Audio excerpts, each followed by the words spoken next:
هنا بالنسبه للكراميل غناخذوا واحد المقيله ما تكونش كتلصق، وغنديروا نص كاس ديال السكر سنيده باش نصايبوا الكراميل.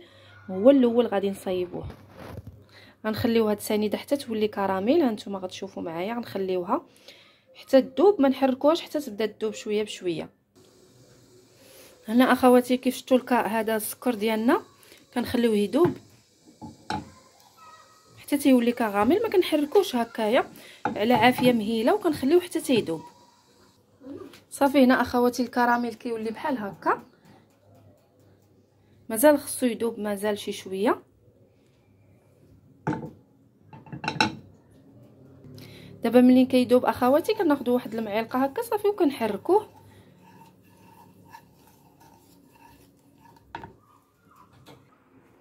هنا اخواتي غناخذوا واحد شويه ديال الماء سخون، تقريبا ربع كاس، وغنخليوه ولكن نبعدو هكايا.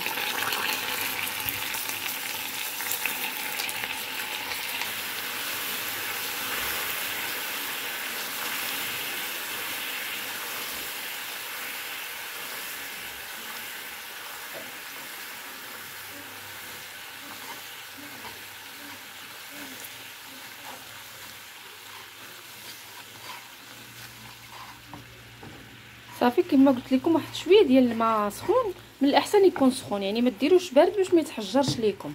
اغلبيه الاخوات كيديروه بارد. وغنضيف واحد معلقه صغيره ديال الزبده، نديرو غير شويه ديال الزبده، معلقه صغيره.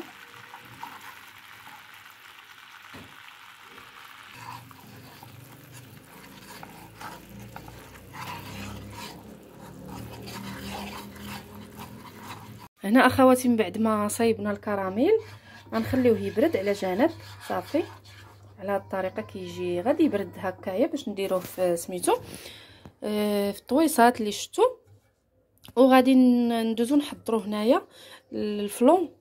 الصراحه كيجي لذيذ هذا الفلو بزاف، تيجي غزال، غير جربوه بالنسبه لرمضان هكايا للسحور، غيصلح لكم بزاف بزاف، واقتصادي وكيخرج واحد الكميه مزيانه.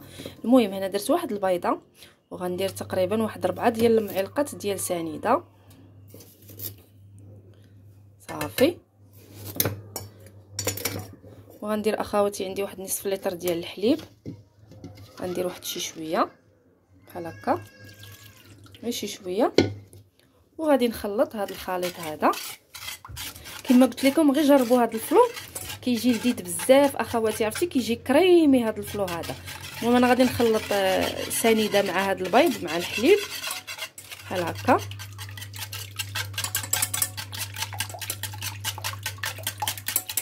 وغنضيفوا واحد الاضافات اللي هي كتخلي هذا الفلو يعني بحال فلون ديسير اللي كيتباع في الحوانت، كيجي لذيذ بزاف. ودابا كي كتعرفوا كلشي تزاد، علاش ما نحضروش غير في الدار هكايا وكنعرفوا شنو فيه، وكيجي لذيذ بزاف. صافي انا ضفت هذاك السيترو ديال الحليب هنا، وغنضيف واحد العلبه ديال الفلون. المهم الفلو اي فلو كتفضلوا نتوما ديروه، المهم فلون فاني يعني اي فلو عندكم يمكن لكم ديروه، ماشي ضروري هذا اللي درت هذا.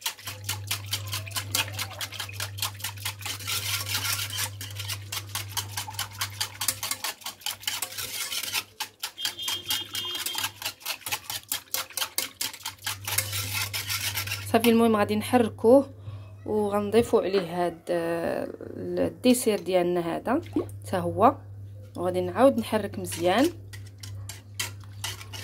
وغادي نوضعوه فوق البوطه حتى يختار لينا. فانا غنوضعوه فوق البوطه وندوزو نصايبو هاد الكويسات ديال الفلو.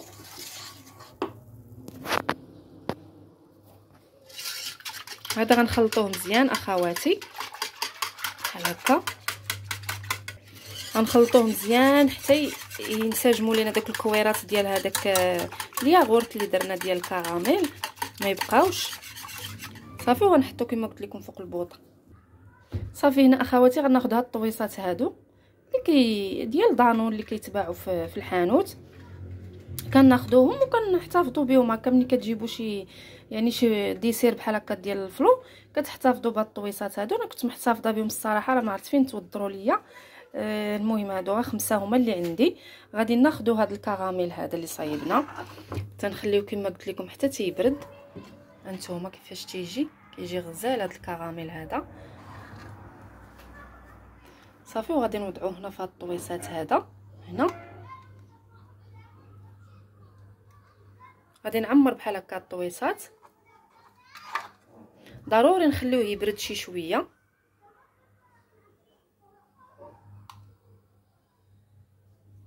صافي انا نستمر بحال هكا.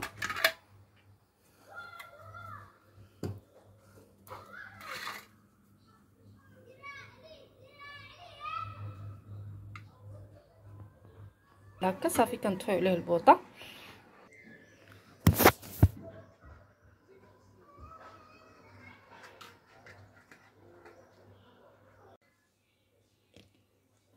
هنا اخواتي كي شفتوا من بعد ديك اللقطه مشات ليا ديال هكا منين طيبت هاد الفلون وخويته في الطويصات، حطيت التليفون قصتو بشي حاجه داكشي علاش مبقاش كيصور.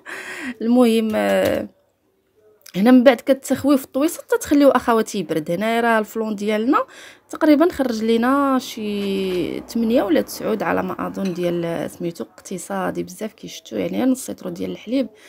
كيجي غزال وكيجي لذيذ بزاف، يعني احسن من هذاك اللي كيتباع كاع في الزنقه. هنايا كتشدوه كتقدموه بهذه الطريقه، اولا عادي كتاكلوه يعني في الطويصات ديالو. المهم كيجي لذيذ. انايا حيت ما عنديش هاد الطويصات كاملين درتو في زليفات، وليكم الاختيار. غير هاد الطويصات هادو ديال دانون كنحتفظوا بهم، كيجي المنظر ديالهم زوين بحال الشكل اللي كيتباع في الحانوت. هادشي اللي كاين اخواتي. نتمنى يعجبكم هاد الفلو، تعتمدوه عندكم في شهر رمضان الفضيل ان شاء الله يا ربي.